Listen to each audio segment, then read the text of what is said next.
성경을 보면은 하나님이 우리를 보호하시고 지키시고 도와주심에 대해서 여러 가지 비유를 들어서 말씀을 하셨습니다.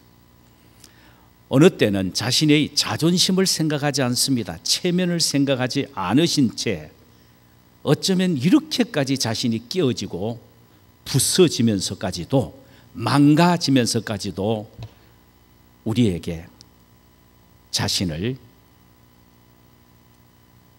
이해시키기 위하여 말씀하시고 계시는가? 비유를 통해서 말씀하시고 계시는가? 그걸 생각하면은 참으로 가슴이 찡할 때가 많지요. 사실 우리가 믿는 하나님은 절대로 우리를 통하여 그렇게 대우받으실 분이 아닙니다. 우리를 설득하고 이해시키기 위하여 자신이 깨어지고 부서지고 망가지더라도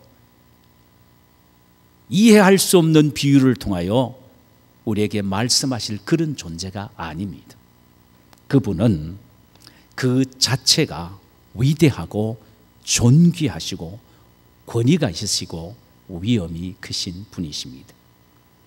우리는 이 사실을 출애굽기 3장에서 모세를 부르신 하나님의 모습에서 발견하게 됩니다.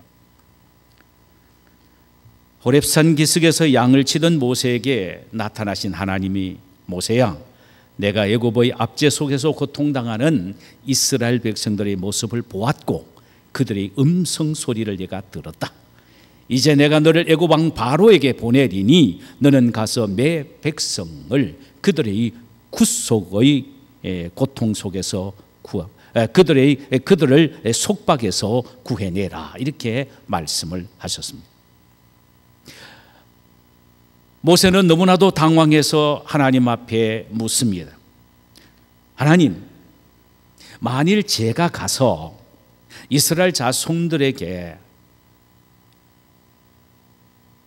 말을 한다면 이스라엘 자손들이 나에게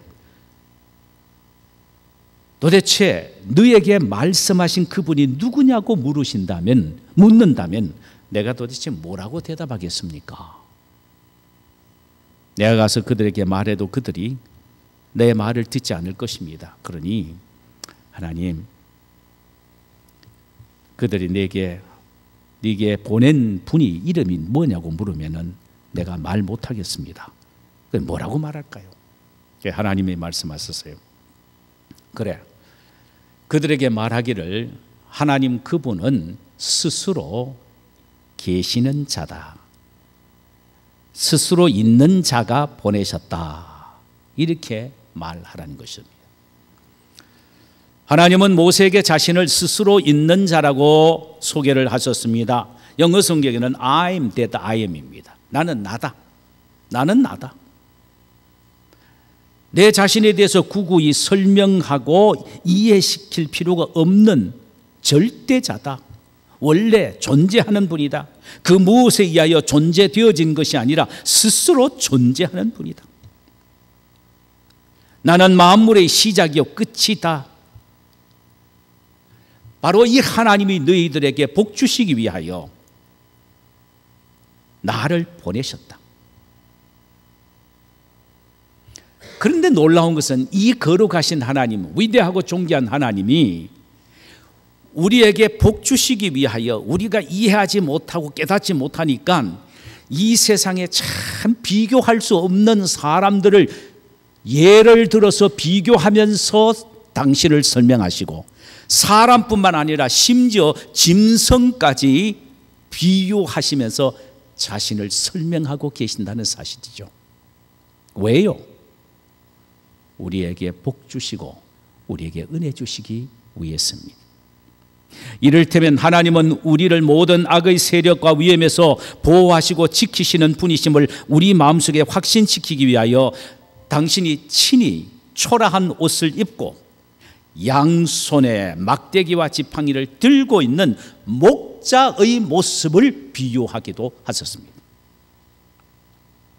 우리가 알듯이 목자는 한 손에는 막대기를 잡고 한 손에는 지팡이를 들고서 그의 온 신경은 양에게 집중해 있습니다.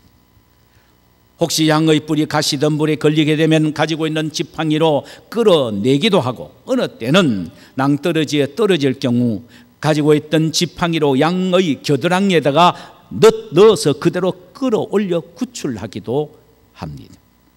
또 때로는 맹수가 양을 공격할 때는 소리는 막대기로 맹수를 격퇴시켜 양을 보호하기도 하지요. 이것이 양에 대한 목자의 모습입니다. 하나님은 우리의 매일 삶 속에서 찾아오는 악의 공격으로부터 우리를 보호해 주시되, 목자가 양을 보호하듯 우리를 보호해 주신다고 말씀을 하십니다. 다윗은 이 사실을 시편 23편에서 매우 목가적으로 이렇게 표현하고 있습니다. 여호와는 나의 목자시니 내게 부족함이 없으리로다. 그가 나를 푸른 풀밭에 누이시며 쉴 만한 물가로 인도하시는도다. 내 영혼을 소생시키시고 자기 이름을 위하여 나를 의의 길로 인도하시는도다. 내가 사망의 엄청한 골짜기로 다닐지라도 해를 두려워하지 않을 것은 주께서 나와 함께 하십니다. 주의 지팡이와 막대기가 나를 안위하시나이다.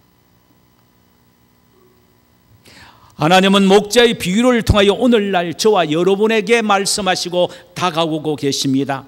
나는 너희를 지키고 보호하는 목자이니 나의 음성만 듣고 따라오라. 그리하면 너희들은 생의 푸른 초장과 쉴만한 물가로 인도하는 축복을 얻게 될 것이다 라고 말씀을 하십니다. 이렇게 우리를 철저히 지키고 보호하시고 인도하시는 하나님이심을 보여주시기 위하여 그 천한 목자의 위치까지 내려오셔서, 목동의 위치까지 내려오셔서 나란히 서서 비교하시면서 우리에게 용기와 격려를 주시고 계십니다. 또 하나님은 어떤 경우에는 자신을 이해할 수 없는 사람과 비교해서 우리에게 다가오기도 하시죠.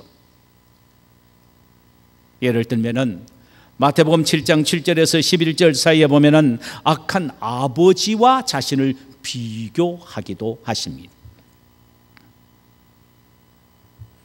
하도 우리가 기도하지 않으니까, 하도 기도하지 않으니까, 기도하면 반드시 응답해 주시겠다는 이 확신을 주시고 약속을 회복시켜 주시고, 그러기 위해서 하나님은 이 세상에 가장 악한 아버지를 세워놓고 그 옆에 자신이 서서, 야, 악한 아버지를 보라. 나는 의로운 아버지다. 악한 아버지도 자식에게 좋은 것을 주는데 왜 의로운 아버지 되는 너의 하나님 내가 너에게 제일 좋은 것을 주시지 않겠느냐.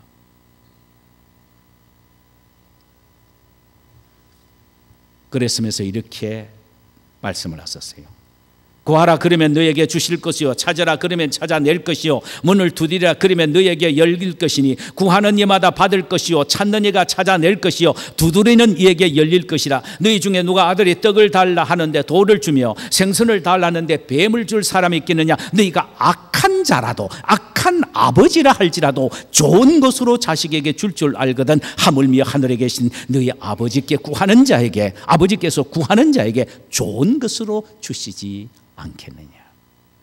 세상의 악한 아버지도요, 자기가 가짜 아이스케이크 만들어 가지고 다른 집 아이를 먹이고 다른 집 아버지에게 팔아도요, 자기 자식이 아빠 아이스케이크 달라 그러면 절대로 못 먹게 합니다. 큰일 난다, 먹으면 안 된다. 그건 안 줘. 제일 좋은 것을 사서 주는 거예요. 세상의 악한 아버지도 이렇습니다. 악한 아버지가 떡을 달라는데 어떻게 아들에게 돌을 줄 수가 있고, 생선을 달라고 하는데 어떻게 아들에게 뱀을 줄 사람이 아버지가 있겠느냐 이 말입니다. 아무리 이 세상에 악한 아버지도, 흉악한 아버지도 자기 자식에게는 좋은 것을 주신다 이 말입니다. 그런데 하나님이요, 우리가 구하기만 하면 무엇이든지 최선을 주신다는 이 사실을 확신시켜 주시기 위하여 세상에 어느 정도까지 내려옵니까? 그 거룩하신 하나님이 악한 아버지와 나란히 서서 악한 아버지도 자식에게 좋은 걸 준다. 나는 선한 아버지인데 너희들이 구하는 것을 왜 주시지 않겠느냐.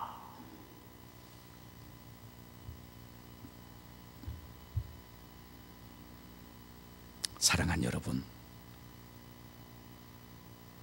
하나님은 우리에게 은혜를 주시고 복을 주시고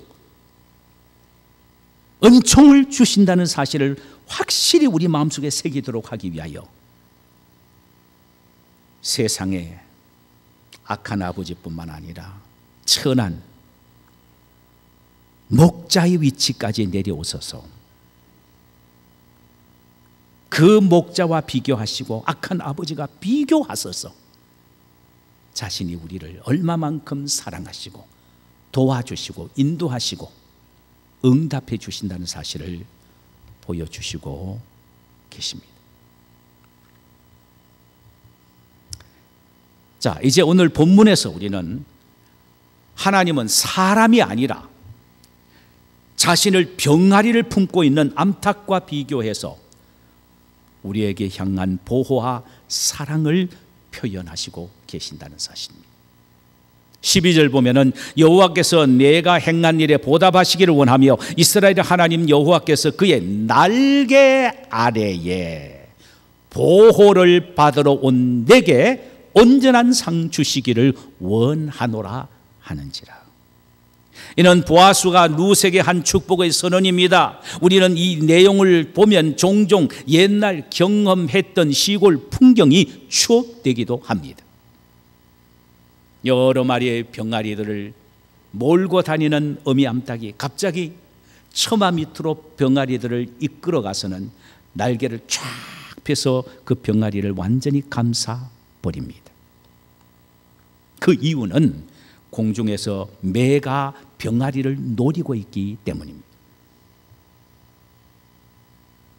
매가 사라지면 다시 병아리들을 몰고 밖으로 나오는 것이 어미 닭입니다. 여기서 하나님은 암탉의 비유를 통하여 자신을 사람이 아닌 암탉과 비교해서 말씀을 하시는 것입니다. 암탉과 비교해서.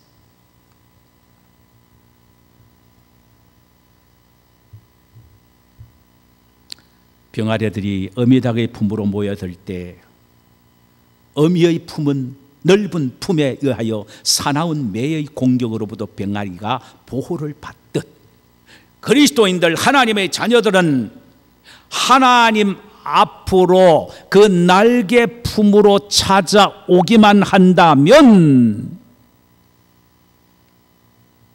오늘날에도 암탉이 병아리를 나래 아래 품듯 우리를 품어서 보호해 주신다는 말씀입니다. 우리는 주님의 자신을 암탉으로 비유하신 예를 마태복음 23장 37절에서 발견할 수가 있는데 예수님을 멸망의 위기에 놓이는 예루살렘 성을 내려다보시면서 우시며 이렇게 한탄하셨습니다. 예루살렘아 예루살렘아 선지자들을 죽이고 내게 파송된 자들을 돌로 치는 자여 암탉이 그 새끼를 날개 아래에 몸같이 내가 내 자녀를 모으려 한 일이 몇 번이더냐 그러나 너희가 원하지 아니하였도다 그랬습니다. 이스라엘 백성들을 당신의 가슴에 품고 보호해 주시기를 원하셨으나 그들이 그 주님의 품으로 돌아오지 않고 있기에 너무나도 안타까워 아무 보잘것없는 암탉 의 위치까지 자신이 내려오셔서 그것과 나란히 서서 비교해서 내가 너희를 암탉보다 더 완벽하게 보호하겠으니 내 품으로 돌아오라고 말씀하시고 계십니다. 이스라엘 백성들은 피를 토하듯 예수님을 외치는 외침을 거부함으로 AD 79년에 티도 장군에 의하여 완벽하게 예루살렘이 파괴되고 맙니다. 하나님은 오늘날에도 당신의 자녀인 우리가 하나님의 보호와 지키심을 믿지 못하고 세상의 걱정과 근심과 두려움 속에 살고 있는 것을 보시고는 너무나도 안타까워하십니다. 그리고는 이렇게 말씀하십니다. 얘들아, 암탉은 그 작은 날개로도 그 병아리를 품어 보호해 주나 나는 한없이 크고 넓은 품으로 너를 품겠다. 그러니 제발 나의 품 안에 와서 안기라. 그래서 완전한 보호를 받으라고 말씀하십니다. 할렐루야. 성경 가운데 우리를 보호하시는 하나님의 날개 그늘에 대하여 가장 극적인 표현으로 묘사하고 있는 것이 있는데, 그것이 바로 시편 91편 4절 이하입니다. 우리 함께 보십시다. 그가 너를 그의 깃으로 덮으시리니, 그가 너를 그의 깃으로 덮으시리니 내가 그의 날개 아래에 피하리로다. 그의 진실함은 방패와 손방패가 되시나니. 하나님은 우리를 당신의 넓은 날개로 덮으시기를 원하고 계신다는 말입니다. 그러므로 우리는 그분의 날개 아래 피하기만 하면 방패와 손방패가 되시는 하나님의 넓은 날개가 우리를 온전히 보호해 주신다는 말씀입니다. 할렐루야. 그리고 당신의 보호의 날개가 우리에게 어떤 유익을 주는지에 대하여 시편 91편 5절 이하에서 아주 규칙이면서도 감동적인 표현으로 다음과 같이 말씀을 하시고 계십니다. 너는 밤에 찾아오는 공포와 낮에 날아드는 화살과 어두울 때 퍼지는 전염병과 밝을 때에 닥쳐오는 재앙을 두려워하지 아니하로도 하니로다. 천명이 내 우편에서 만명이 내 천명이 내 좌편에서 만명이 내 우편에서 엎드러지나 이 재앙이 내게는 가까이 하지 못하리라. 왜? 하나님의 날개로 우리를 품어주시기 때문이라는 것입니다. 할렐루야. 이 구절에서 우리는 하나님의 날개가 가져다라는 유익에 대해서 세 가지로 말씀하시고 있는 것을 발견하게 됩니다. 첫째로는 적의 공격에서 보호해 주시기 때문에 두려워하지 않는다는 것입니다. 하나님의 거룩하신 날개는 적의 공격으로부터 우리를 보호해 주시기 때문에 우리는 결코 두려워하지 않게 된다는 말입니다. 너는 밤에 찾아오는 공포와 낮에 날아드는 화살을 두려워하지 않는다고 하셨는데, 여기에 밤의 공포와 낮의 화살은 적의 공격은 밤낮을 가르지 않는다는 사실을 강조하는 부분입니다. 밤에도 분탕짓을 해서 공포를 주고 낮에도 화살을 빛처럼 쏘므로 두려움을 준다는 것입니다. 우리의 삶의 현장에는 밤과 낮 가릴 것이 없이 공격 속에서, 화살 속에서 노출이 되어 있다는 말씀이 되는 것입니다. 이런 경우에 우리가 보호를 받기 위해서는 반드시 해야 될 것은 하나뿐입니다. 토치카 안에 들어가는 것입니다. 다른 방법이 없습니다. 사탄이 하나님의 자녀들을 공격하는 공격은 시도 때도 없습니다. 하나님의 자녀를 넘어뜨리고 쓰러뜨리기 위하여 호시탐탐 노리고 있습니다. 어느 때는 공포를 주고 어느 때는 불화살을 쏘기도 하지요. 그 맹렬함이 말로 표현하기 힘들 정도로 대단합니다. 이에 대하여 베드로는 이렇게 말합니다. 사단은 우는 사자처럼 삼킬 자를 두루 찾는다. 와, 여러분, 사탄이 어느 정도로 하나님의 자녀를 공격하려고 노력하고 있는지 아십니까? 우는 사자처럼 배가 고파서 먹이를 찾는 우는 사자처럼 삼킬 자를 두루 찾고 빙빙 돈다 이 말입니다. 여러분, 만약에 여러분이 진짜 여러분의 삶 가운데 사탄이 말입니다, 여러분 주위에 빙빙 돌면서 여러분들의 허점을 찾고 그리고 여러분들을 완전히 삼키기 위하여 노력하고 있다는 사실을 진실로 여러분들이 깨닫고 확신한다면 여러분 인생 그래 살지 않습니다. 맥 빠진 인생 살지 않습니다.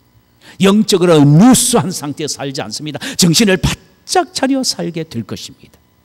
아니, 사자가 입을 벌고 삼키는데요, 그렇지 않습니까? 만약에 우리가 이 사실을 의식한다면 유일한 피난처인 하나님의 날개 그늘 아래 재빨리 뛰어가서 숨지 아니할 수가 없단 말입니다.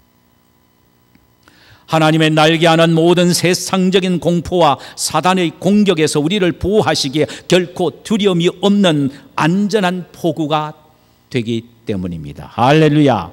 둘째, 하나님의 날개는 밤낮으로 닥쳐오는 전염병과 재앙에서 우리를 보호해 주시기 때문에 두려워하지 않는다는 것입니다. 어두울 때 퍼지는 전염병과 밝을 때 닥쳐오는 재앙을 두려워하지 아니하리로다 그랬습니다. 이 구절은 옛날 성경 한글 개역 한글판에서는 이렇게 번역이 되어 있습니다. 흑암 중에 행하는 연병과 백주에 황폐케 하는 파멸을 두려워하지 아니한다 그랬습니다. 사단의 공격도 시도 때도 없지만 인생살이의 여러 가지 재앙도 밤낮을 가리지 않는다는 말입니다. 특히 밤사이에 발생하는 전염병은 그 폐해가 이루 말로 표현할 수 없습니다. 저는 어릴 때에 시골에서 자랐습니다. 장티푸스가 옆 동리에 발병이 되었는데요, 그 동리의 주민은 약 200명 정도가 됐는데 20명 정도가 한밤에 요절하고 말았습니다. 그 장티푸스 때문에 야단나 버렸습니다. 여러분, 아마 여러분들이 시골에서 자랐을 때 그런 장투시의 위험 속에서 겪어본 분들도 있을 줄 압니다. 이 연병이라고 하잖아요. 얼마나 대단한지 금방 전염이 돼서 그대로 쓰러지고 맙니다.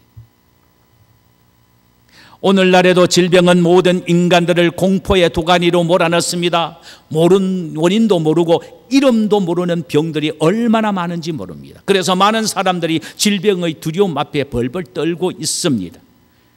구약의 이스라엘 나라가 하나님께 범죄했을 때 하나님은 낮에 농작물에 각종 재앙을 내리셨습니다.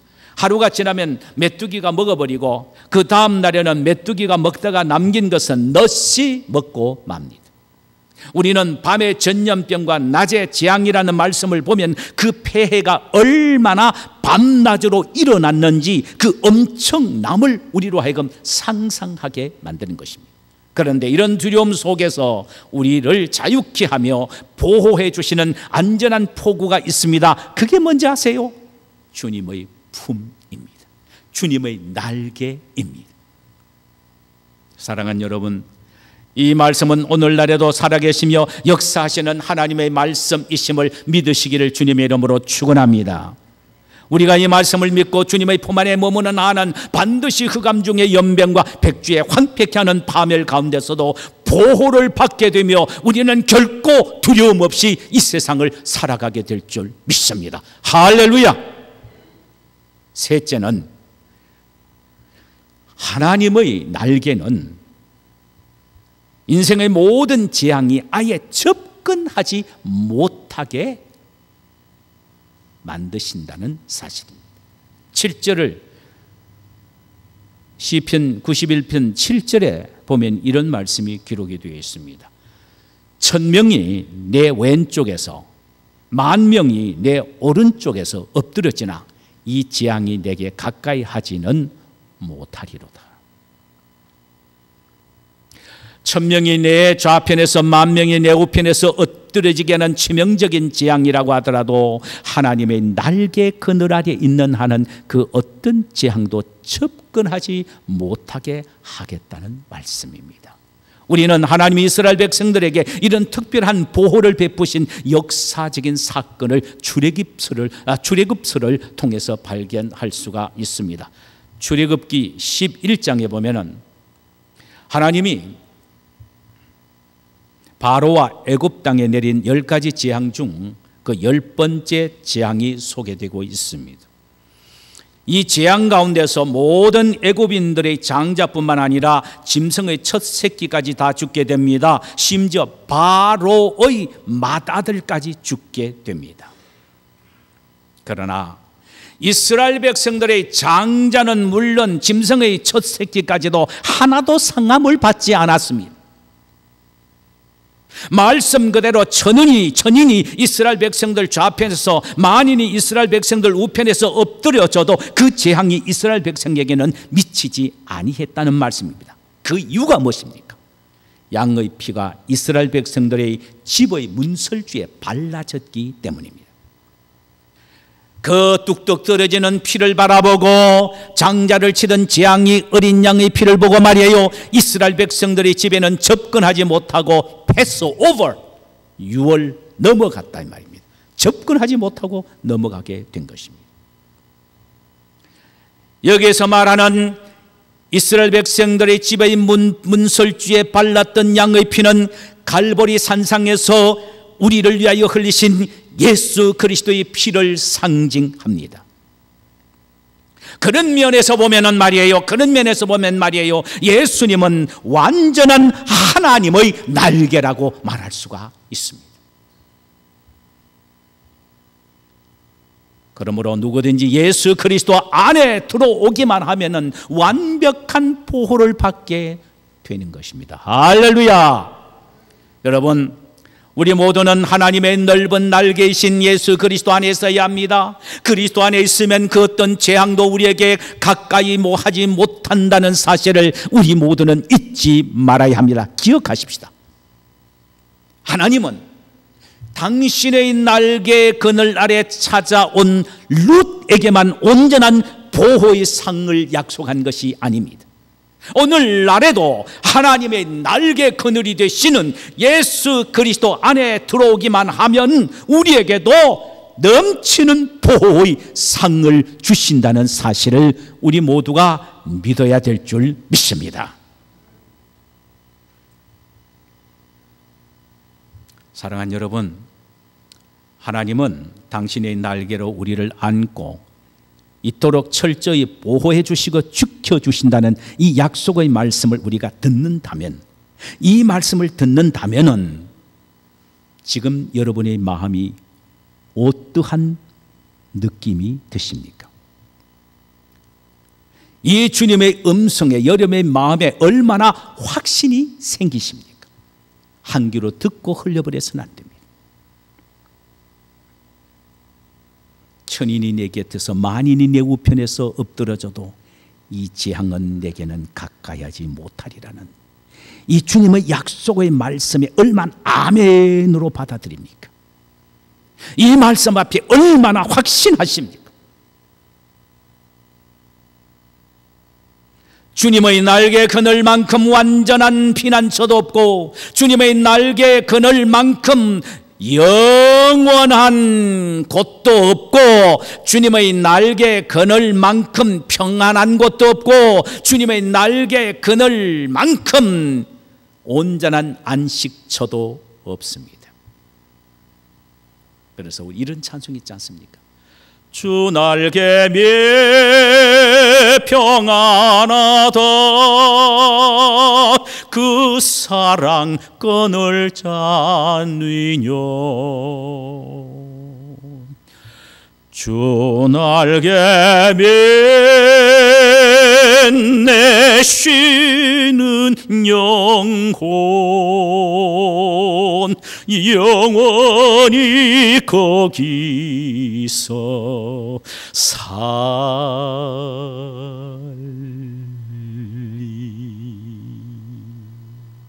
할렐루야. 우리 모두 하나님의 날개 그늘이 되신 예수 그리스도 안에서 한순간도 이탈하지 말고 늘 그 안에서 머무르는 인생이 되심으로 하나님의 보호와 지키심과 축복과 은혜를 경험하시게 되시는 우리 모두가 되시기를 주님의 이름으로 축원합니다. 자, 우리 찬송 한 장 부르십시다.